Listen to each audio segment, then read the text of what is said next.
गुड़ी पड़वा इस साल मंगलवार 9 अप्रैल 2024 को मनाया जाएगा। इसे हिंदू नववर्ष के रूप में मनाया जाता है, जो चंद्र सूर्य आधारित हिंदू कैलेंडर के अनुसार होता है। गुड़ी पड़वा न केवल एक सांस्कृतिक और धार्मिक त्योहार है, बल्कि ज्योतिष शास्त्र में भी इसका विशेष महत्व है।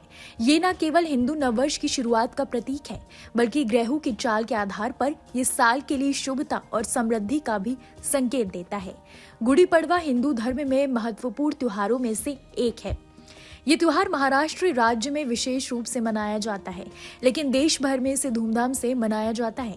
गुड़ी पड़वा का आयोजन चैत्र मास के पहले दिन किया जाता है, जो चैत्र शुक्ल पक्ष की प्रथम तिथि को आता है। इसलिए लोग इस दिन अपने घरों में गुड़ी उठाते हैं, जिसे सन्यासी आधारित परंपरा के अनुसार लगाया जाता है। ये त्योहार अपने परिवार और बाकी लोगों के साथ खुशियों और उत्साह के साथ मनाया जाता है।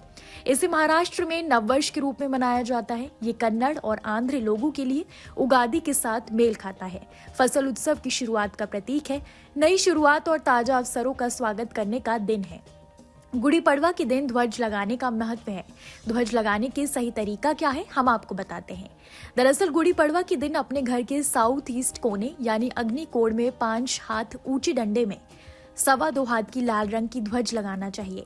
ध्वज लगाते समय जिन देवताओं की उपासना करके उनसे अपनी ध्वज की रक्षा करने की प्रार्थना की जाती है, उनके नाम है सोम, दिगंबर कुमार और रूरू भैरव।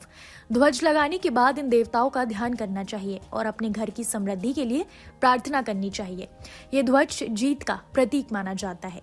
घर पर ध्वज लगाने से केतु के शुभ परिणाम प्राप्त होते हैं और साल भर घर का वास्तु अच्छा रहता है। ध्वज के अलावा आज के दिन घर के मुख्य दरवाजे पर आम के पत्ते या न्याय ग्रोथ का तोरण भी लगाना चाहिए। गुड़ी पड़वा को मनाने के पीछे की वजह क्या है, चलिए जानते हैं। पौराणिक कथा के अनुसार त्रेता युग में बाली नामक राजा किष्किंधा पर शासन करता था। जब भगवान श्री राम लंकापति रावण की कैद से माता सीता को मुक्त कराने जा रहे थे, तब उनकी मुलाकात बाली के सगे भाई सुग्रीव से हुई। सुग्रीव ने भी श्री राम को अपने भाई के आतंक और कुशासन के विषय में बताया और अपना राज्य वापस मिलने पर उनकी सहायता करने का वचन दिया। तब श्री राम ने बाली का वध कर उसके आतंक से सुग्रीव और समस्त प्रजा को मुक्त कराया।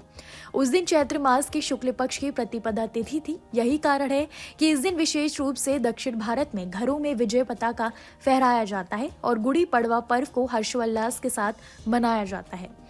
गुड़ी पड़वा से जुड़ी कुछ खास मान्यताएं भी हैं। दरअसल महाराष्ट्र में गुड़ी पड़वा पर्व से जुड़ी एक कथा ये भी प्रचलित है कि प्रतिपदा तिथि के दिन ही छत्रपति शिवाजी महाराज ने विदेशी घुसपैठियों को पराजित किया था और शिवाजी महाराज की सेना ने विजय ध्वज फहराया था।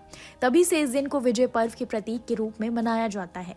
गुड़ी पड़वा के दिन चैत्र नवरात्रि का शुभारंभ हो जाता है और इस दिन हिंदू नववर्ष की शुरुआत भी होती है, जिस वजह से इस दिन सृष्टि के रचयिता भगवान ब्रह्मा की पूजा की जाती है और नए साल का स्वागत धूमधाम से किया जाता है।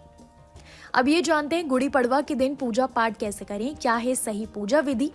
गुड़ी पड़वा के दिन सबसे पहले सूर्योदय से पूर्व स्नान आदि किया जाता है। इसके बाद मुख्य द्वार को आम के पत्तों से सजाया जाता है। इसके बाद घर के एक हिस्से में गुड़ी लगाई जाती है। इसे आम के पत्तों, फूल और कपड़ों से सजाया जाता है।